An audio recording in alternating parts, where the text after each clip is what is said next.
Oi, pessoal! Hoje, no primeiro fórum de discussão sobre fraternidade e políticas públicas, durante o momento em que foi dada a possibilidade de nós fazermos perguntas às autoridades, eu direcionei uma pergunta ao Marcão, que atualmente é responsável pelo desenvolvimento social, pela secretaria aqui na cidade. Uma pergunta que, na verdade, é uma grande interrogação que eu já tenho há algum tempo, porque uma interrogação verdadeira, porque o que a gente pode fazer, né? Eu, durante muito tempo, fiz trabalho com pessoas em situação de rua. Eu já fiz isso num grupo jovem, quando eu fiz parte dos Jovens do Rosário, tempos atrás. Depois fiz junto com o pessoal do GMJF, Grupo Missionário Juventude e Fé, onde eu fiquei mais de um ano nesse grupo. E depois, quando eu comecei o Terço Jovem, na minha antiga paróquia, nós fazíamos as sextas-feiras. E no setor juventude, eu sempre estive disponível para poder dar orientação, suporte e ajudar a criar, estimular que outros grupos jovens fizessem esse tipo de trabalho até em outros dias da semana. Só que com o passar do tempo, eu comecei no início, né, quando eu comecei lá atrás, né, quando a gente faz um trabalho assim, nós nos sentimos muito bem, muito felizes assim por aquela coisa, estamos ajudando o próximo, né? Faz um bem danado pra gente.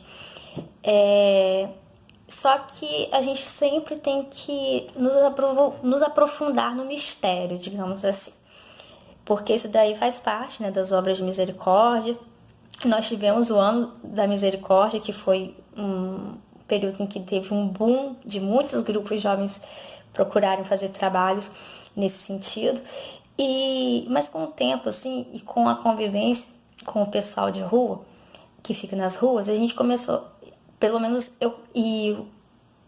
a partir do momento que eu comecei a também participar do Conselho Municipal da Juventude e ter contato com pessoas que eram do poder público, eu comecei a me questionar muito se o que eu estava fazendo estava ajudando ou não. Porque as pessoas do poder público na época costumavam falar que nós alimentávamos o vício das pessoas nas ruas. E já aconteceu também numa terça-feira, que a gente foi fazer um trabalho com o pessoal de rua, um cara parar o carro e quase que agredir um dos jovens, né? Começou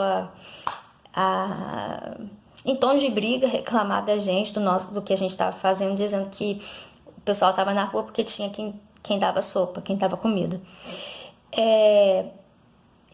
E o pessoal, né, da prefeitura, eu me lembro que eu falava morador de rua, eles na época, era até outro governo falava pra mim que não era morador de rua, porque rua não era casa, que tinha que falar pessoa em situação de rua. Eu prefiro falar mendigo, se eu for falar esse nome todo, prefiro falar mendigo ou irmãos de rua. E a gente começou a perceber, o vídeo teve que ser cortado, mas eu já voltei.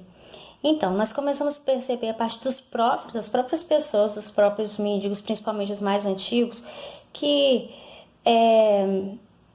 muitas pessoas ali não queriam sair, né? Sabiam que tinham um abrigo, sabiam que a prefeitura oferecia um suporte, mas ainda assim, por questões familiares ou por questões até banais, ou questões de problema de cabeça, como se diz no vulgar, outros por questão de alcoolismo, e estavam ali na rua. Os mais velhos, eles chegam até receber o benefício do INSS, são pessoas que têm uma fonte de renda, a maioria dos que eu conheci, né?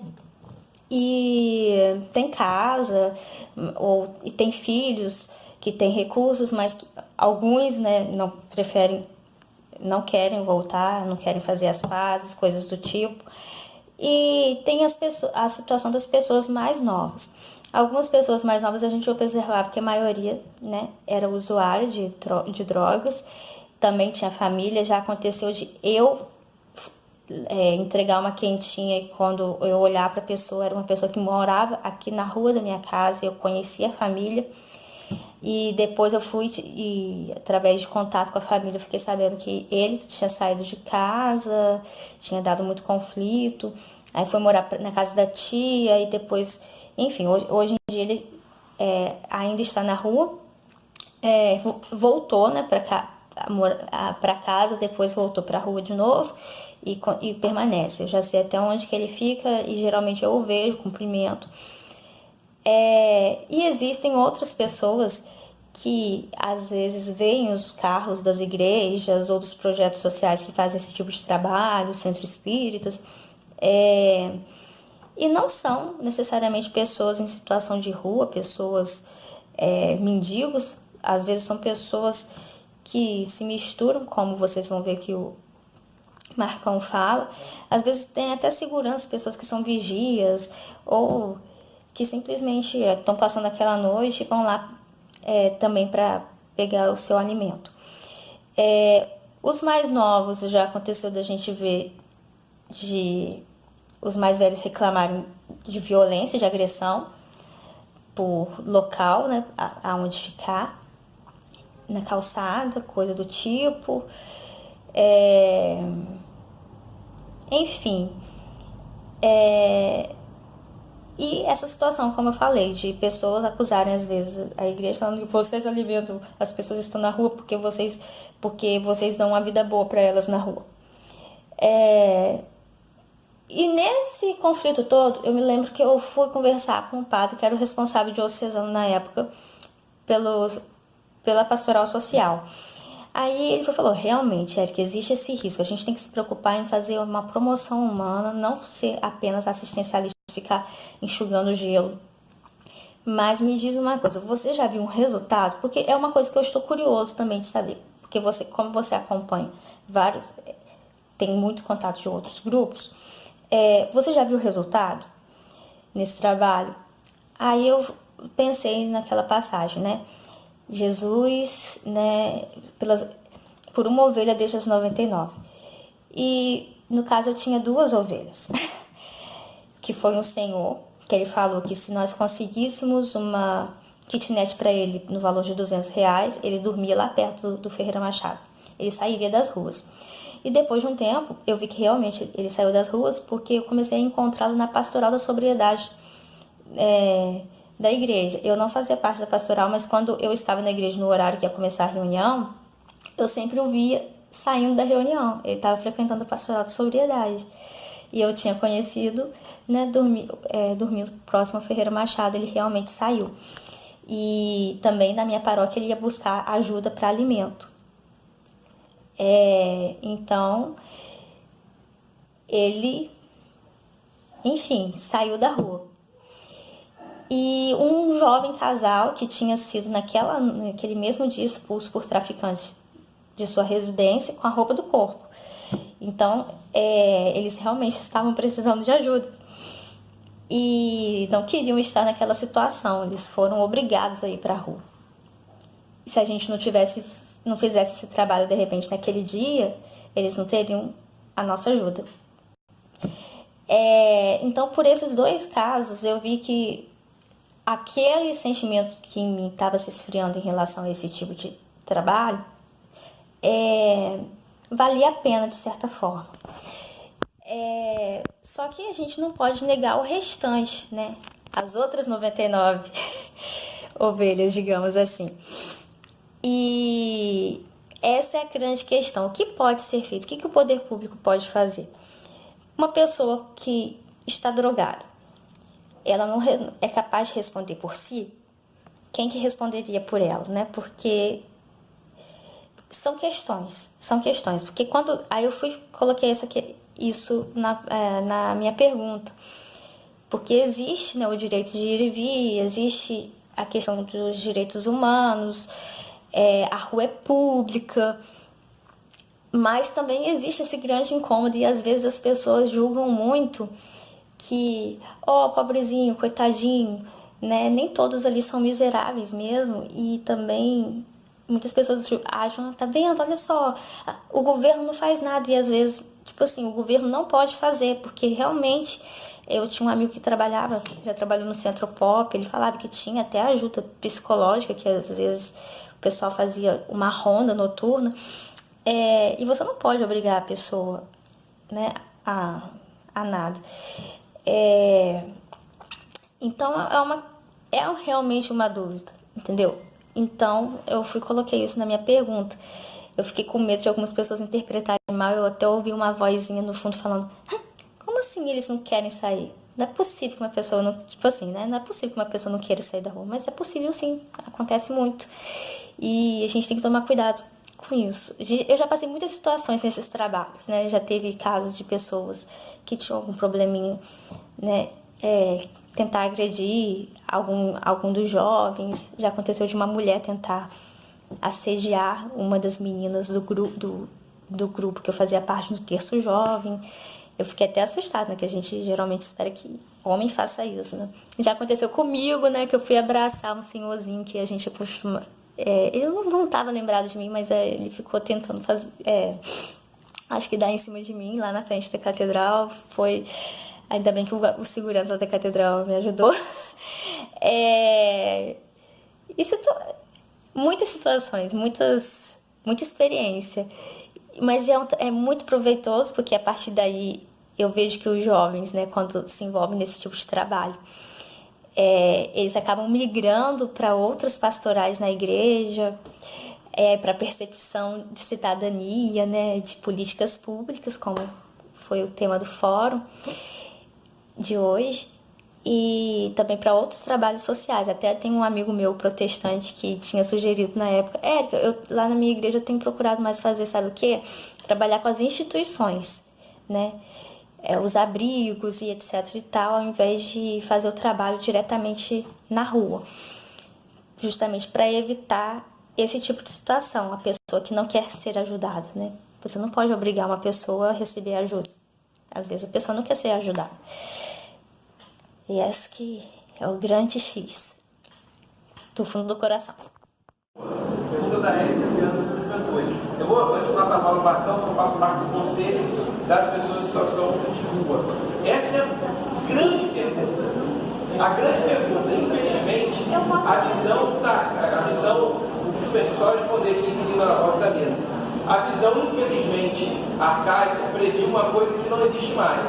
Não se pode mais retirar as pessoas da rua como se retirava antigamente, infelizmente na política, despachar o pedido da rodoviária para outros municípios, os municípios ficavam mandando para ir para outros. Hoje a mudança de política pública é completamente diferente e o Conselho foi constituído justamente para discutir o melhor caminho para essas pessoas.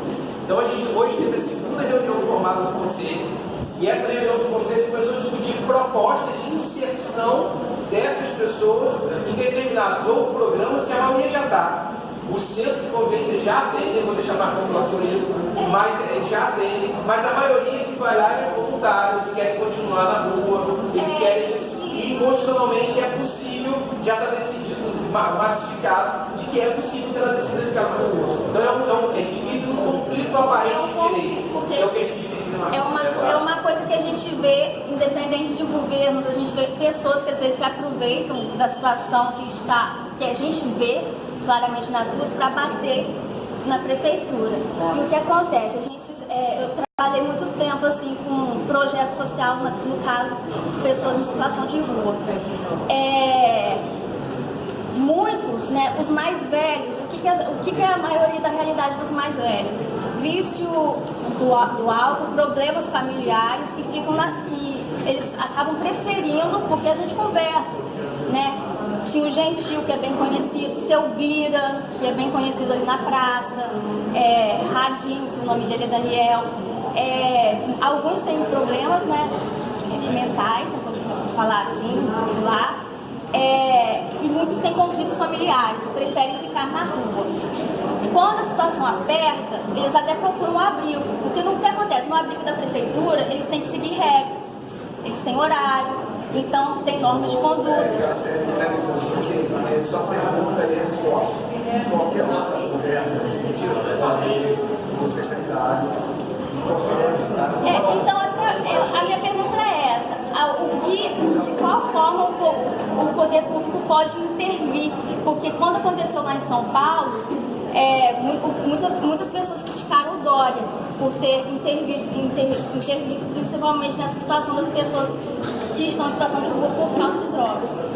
Olha só, a questão da população em situação de rua é um olhar todo especial que a gente tem que ter. Nós estamos trabalhando essa matéria com muita atenção, respeitando a legislação, obviamente, respeitando o direito das pessoas. Nós temos situações, dois tipos de situação. Nós temos os nossos atendimentos que são feitos do Lar Cidadão, na Casa de Passagem, no Centro Pop, e nós estamos indo às ruas fazer entrevistas. E as notícias que estão chegando ao nosso conhecimento, que infelizmente, tem diversos prefeitos do nosso estado, de outros estados, que tratam as pessoas como objetos, colocam dentro de vans, dentro de bondes, prometem que em Campos tem tudo, tem emprego, tem alimento, tem a melhor condição de vida possível e depositam essas pessoas no centro da cidade, pegam o carro, vão embora e elas ficam ali abandonadas. Então nós estamos trabalhando com entrevistas para saber quem dessas pessoas tem a vontade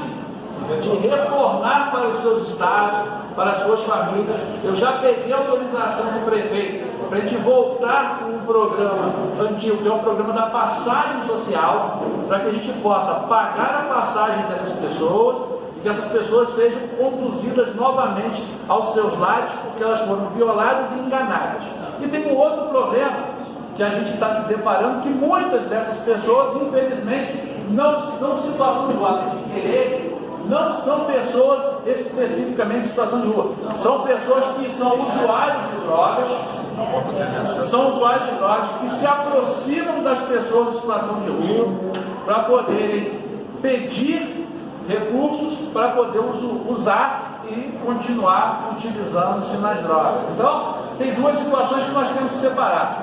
Identificar a verdadeira pessoa que está com esse direito violado, que está em situação de rua, e o usuário de droga, porque às vezes eles se confundem, e aí a gente tem a sensação que o morador de rua tem muita gente em situação de rua, mas que na verdade são pessoas que têm as suas residências, mas se deslocam das suas residências para a Praça São Salvador para poder se misturar com a pessoa em situação de rua, mas na verdade são usuários de drogas. Então nós estamos trabalhando com essas duas vertentes: identificação, aluguel social, ampliação do Centro Pop, casa de passagem, para poder atender com dignidade essas pessoas.